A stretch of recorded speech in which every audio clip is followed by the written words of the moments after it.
Hi everyone, welcome back to JoanneTechLover. I'm Joanne and today I will be covering this Cooler Master Hyper 212 EVO. This is an air cooler, CPU cooler. And I just wanted to go over this because I went over the water cooler last time and I thought, hey, why not talk about a really budget-friendly, all-around great cooler by Cooler Master.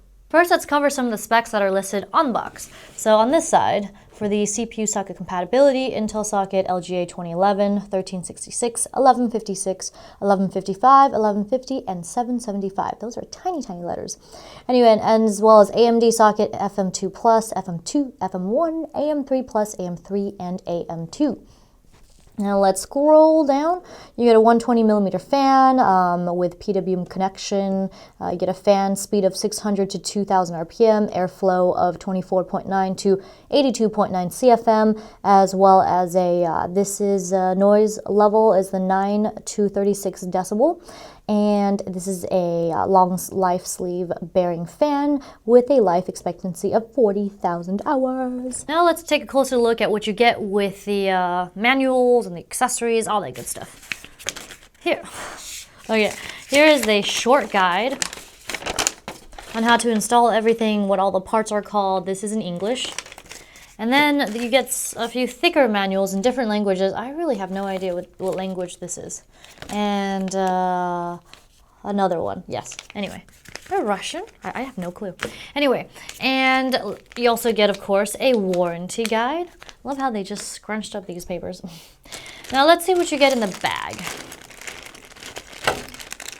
So you do get fan brackets, an extra bracket, so you can set up a push-pull config with another fan on this other side. And to install these, you just screw, you know what, I am going to go ahead and remove the fan from the heatsink. Carefully do it, slowly peel it so you do not hurt yourself because these can be pretty sharp.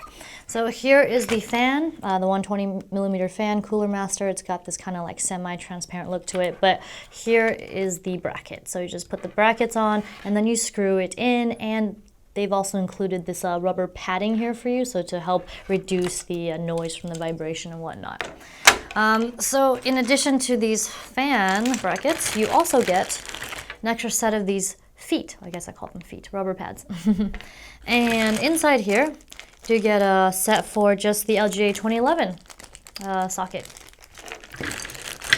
And what else do you have? Lots of goodies in here. You get this scissor clip, is the retention bracket for both AMD and Intel. Love when they have universal brackets, it's awesome. Anyway, moving right along, and this is also another universal bracket for, well, I guess this side down is AMD, and this side down is Intel, so that's awesome. Now you also get some thermal compound, Cooler Master, with its own applicator. What I like to do is just so it doesn't squeeze out too much, I squeeze out a little bit first, and then I squeeze out a little bit more when I'm installing the heatsink. And I'm not going to take the rest out, but oh, nice. Looks like you get a little sleeve for taking off some of these bolts. And just a baggie full of your mounting screws.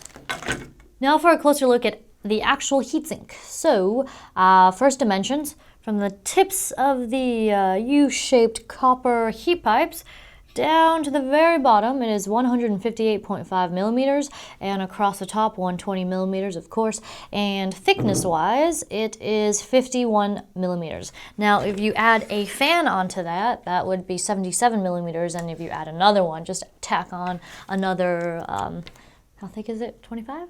I don't know, my math is horrible. Anyway, so now onto the closer look at the fins.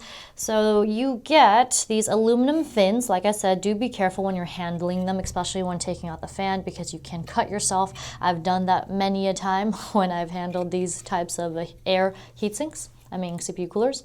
And you get wide array. It's quite nice. It's all your surface area for where heat dissipates. Alrighty, now let's take a look at the copper heat pipes. You get 4 of them. And it is in this U shape. So it looks like 8, but it's 4. And these are 6 millimeter thick copper heat pipes. And also the base is, I believe, nickel-plated copper right here. There's a hole for mounting your retention bracket here in the center. And also, what is this? Warning, please peel off label before you use it. Of course. So I'm just gonna peel this back so you can get a better look at that finish right there. Oh, that is very smooth, and as you can see, I don't really see gaps, which is, I believe, what is improved upon in the newer version, because I believe this is an upgrade from the Hyper 212 Plus. Anyway, so a little bit about this part. These are direct contact copper heat pipes, because normally what I see is you know, like a base plate, and the copper heat pipes you know, go into the plate, but they're not part of it, or they are not it. And basically there's no need for the base to transfer the heat to the heat pipes because they are already on the surface, so it's just directly, you know, from your CPU, which is amazing. And also they call this CDC, just reminds me of Centers for Disease Control, but it actually stands for Continuous Direct Contact, and that's where, you know, there's no gaps in between. Because if you have gaps, then it creates this kind of uneven heat distribution. You don't want that. You want as smooth and flat as you can possibly get it. Alrighty, and that covers it for this heatsink. Oh, wait, one more thing. On the top is the Cooler Master logo, as well as the pins for the heatsink. This one looks a bit chewed up, huh? Alrighty, one last thing is this fan just snaps on. I love this design because I don't like to work with the wire ones, because if the wire pops out, then you're like, oh, I gotta rewire that. Anyway, so to do this without hurting yourself, go ahead and hook it into the groove here first, and then it just snaps on. Easy peasy. And oh, this is a little bit high, but anyway, and to remove it, this is how I do it without scarring my fingers. I just kind of like remove one piece here, and then I just remove another piece here, and boom, there you have it. Well, that wraps up this unboxing on the Cooler Master Hyper 212 EVO Air CPU Cooler. I hope you found it informative, enjoyable, and I really want to build a budget PC with this. I'm thinking like under $500 or something like that. If you have any suggestions, that would be great, or just throw random parts into my PC. Okay, anyway, I'm very excited. So if you like what you saw, you want to see more, go ahead and hit the like, comment, and subscribe button. Also, feel free to follow me on social media, JoanneTechLover Facebook fan page, JoanneFoodLover Twitter, and twitch.tv/WhaleTune, where I game stream with Tim weekly. One more thing is that please don't forget to donate so you can help expand this channel and feed this techie. And finally, Storenvy.com is where you can check out my 8.5 by 11 inch autographed prints. If you like what you see, go ahead and purchase to your heart's content. Alrighty, I guess all that's left to say is see you next time.